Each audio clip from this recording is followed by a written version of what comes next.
Have you stopped going to salons because of your hair loss? Yeah, I did too. As someone who's had hair loss since the age of 15, I know this struggle well.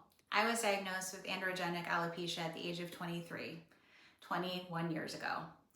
And for a number of years in my late 20s and early 30s, I stopped going to salons because it felt intimidating to walk into a room full of women with thick, beautiful hair. It was an incredibly vulnerable position to have my hair wet in front of anyone, let alone strangers who would look at me with concern and confusion in their eyes. Why was there a woman there who was so young and losing all of her hair? I felt their stares and it made me feel very insecure. And as well-meaning as they were, I also had a few stylists over the years make comments about my hair, telling me how thin it was looking, recommending a hair growth serum or shampoo that they thought would improve the look of my hair. And it just got to the point where it wasn't worth the effort to go into a salon anymore for me. It wasn't a pleasurable experience. It honestly made me feel worse about myself to go in and get my hair cut. So I would cut my hair myself, or I would beg the woman who I got wigs from to cut it for me when I went in. And I really missed going to salons, to be honest. It was a self-care ritual that so many women participated in that I felt left out from. And I wanted to be able to go back. But the salons that I had gone to were not a welcoming and supportive space for a woman like me with hair loss. And I've talked to so many women with hair loss like me who also don't go to salons anymore because of these exact reasons. So when I founded Hair Loss Pride in September of 2024, one of my big missions was to make salons an inclusive and safe space for women with hair loss again. So I partner with salons and stylists to put on workshops where I teach about the different types of alopecia as well as their causes and treatments. And I give practical advice on little accommodations that they can do to make clients like me with hair loss feel more comfortable in their chair. Little things like having a private area to cut their hair, whether it be a curtained off space that you create, or you already have a private room in your salon where you can bring that client in and they can still have that wonderful salon experience, but in a private setting where they're going to feel more comfortable and at ease. You could also look at your schedule and see what times your salon is not as busy. Or could you open up a little bit earlier to accommodate a client with hair loss and have them get their hair cut when no one else is in the salon? A very easy thing to do is offer dry haircuts. This is what I did for a number of years. I would go in and ask my stylist to not wash my hair and to cut it dry, because when my hair is wet, you can see all of my scalp.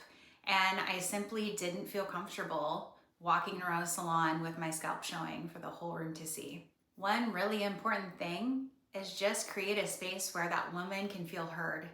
Sometimes all we need is a safe place to talk about our hair loss, how hard it is, and to feel supported, heard, and validated by the person that is listening to us. Stylists often kind of act as therapists to their clients, so I know this isn't a far reach for many of you, but it really does make a world of difference to feel like you have someone you can talk to about your hair loss, because most of us at some point or another, or currently, are hiding that hair loss. We're isolating ourselves, we're feeling shame and embarrassment over that hair loss, and we're not talking about it. So keeping all of that inside can cause so much anxiety and pain, and being able to let that out in a place that is welcoming can do a lot for a person's mental health.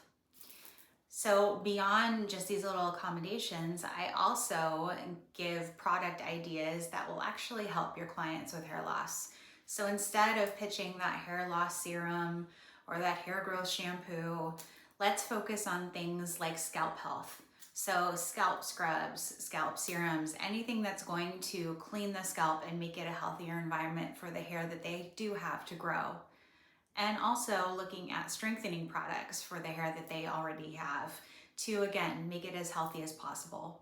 I've gotten such amazing feedback from these salon workshops, and have heard over and over how these stylists didn't learn any of the things that I presented in school, which I think is a great disservice to their clientele, because up to 50% of women will have noticeable hair loss in their lives. And that is a huge amount of clients that you could be missing out on that aren't walking in your doors because they don't feel like it's a safe space for them. I would love to see more salons embrace education about alopecia and really learn all they can so that these clients of theirs with hair loss can feel like their salon really gets it. One of the other things I talk about in my workshops is alternative hair. So I've been wearing wigs for over 10 years now, and they have given me back so much of the confidence that I lost when I lost my hair. They have given me the ability to play with different colors, different styles, different lengths, and to just have fun with my hair again, to stop obsessing over every strand lost, and to start obsessing about my new favorite wig. There's a huge lack of wig stores in most cities in the US and Canada. And so it can be difficult when you're a new wig wearer to know which products to buy, which brands are good, to really dive into the world of wigs. There is so much information to learn. And I would love to see more salons embrace alternative hair as well. My dream is to walk into a salon to get my bio haircut and to see wigs and toppers on their display as part of their retail space. And it is possible. There are companies that sell directly to wholesalers, distributors, salons, and stylists. And so if you are a salon that is contemplating bringing in alternative hair, I absolutely would recommend that you think about it. One of the companies that supplies to wholesalers, distributors, and salons is New Times Hair. And this is a piece by that company. This is their model Heather in the color RBA, which is a lovely dimensional blonde. It is a fully hand-tied double lace cap with French lace. There's silicone strips throughout the cap, as you can see, which makes this a medical grade wig. So not only will it be great for women who have no hair, who may be going through cancer or have total alopecia, it's also going to work for someone like me who has female pattern baldness or androgenic alopecia. It's very comfortable and lightweight because of that hand-tied pattern throughout. It's got adjustable straps on the inside and velvet on the nape and the ear tabs. It is a 21-inch circumference, but it does, because of those adjustable straps and the stretchiness on the cap in the back, it does adjust to be a bit bigger. So for example, I'm a 21.5-inch circumference and it fits me with room to spare. So because this wig is made of human hair, I can style it in any way that I want. I can use heat on it, I can use curlers, straighteners, anything to get the desired look that I'm going for. I generally like to wear my hair with some curl in it, so I can show you how I can do that.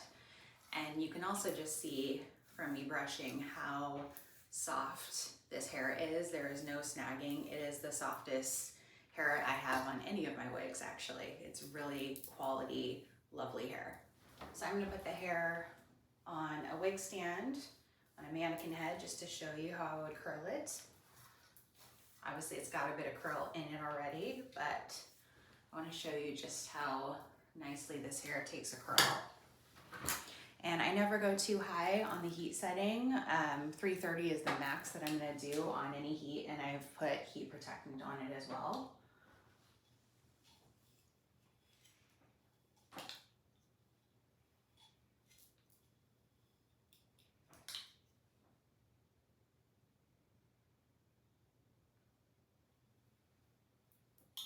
Now look how great that holds that curl. I find that this Mongolian hair curls really well and holds that curl. I put this other curl in 2 weeks ago and it's still really nice, and I probably wouldn't retouch it honestly if I weren't showing you right now. But as you can see, super easy to curl, takes that curl well, and looks really beautiful with some added curl.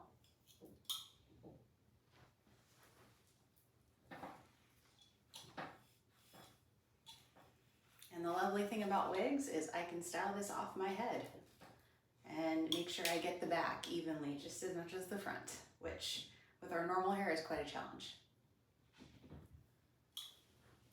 All right, so I would let those curls just cool down before I will brush them out at all. Okay, so I've gone ahead and curled the whole piece and then just run my fingers through to kind of separate out those curls. But you can see how easily and nicely that hair curled. It only took me about 5 minutes to do this.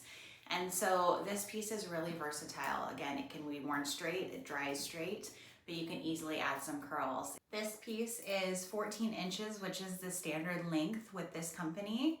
She's 120% density, so a really realistic, natural looking density. And you can see the hairline here. It's also really nice and natural. Put a little bit of powder on the part there and added a bit of root spray just because I wanted to match my eyebrows a bit more. You could definitely add a shadow root on a piece like this for your client as well, because as it's human hair, you can color it. And just very natural movement. Again, 100% Mongolian human hair. And you can see movement in the back.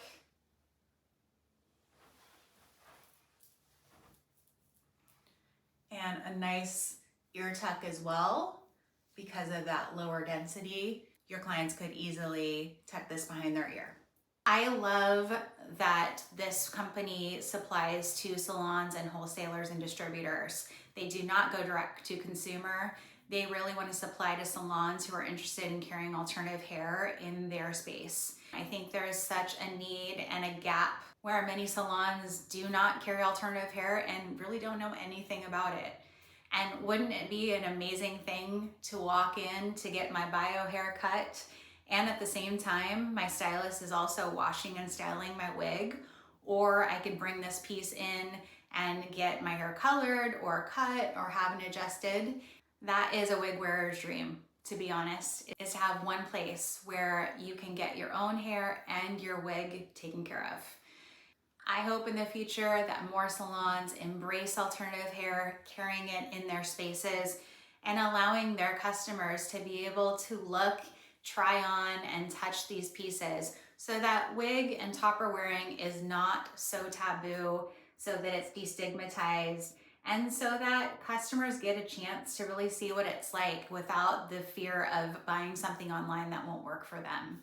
Alternative hair is for everyone. It's not just for me and other women with hair loss. Other women wear hair because they want to save their own hair from coloring, because they're growing out their gray, or maybe they just want to switch up their style and it's a fashion accessory for them. Alternative hair should not be a stigmatized topic, and I think by more salons carrying pieces in their stores, it will become less of one. So if you're interested in carrying alternative hair in your salon, please look up New Times Hair. I will add the link and the information about this piece into the caption. And feel free to comment and ask any questions you may have about alternative hair, my salon workshops, or New Times Hair. Thanks for listening. Bye.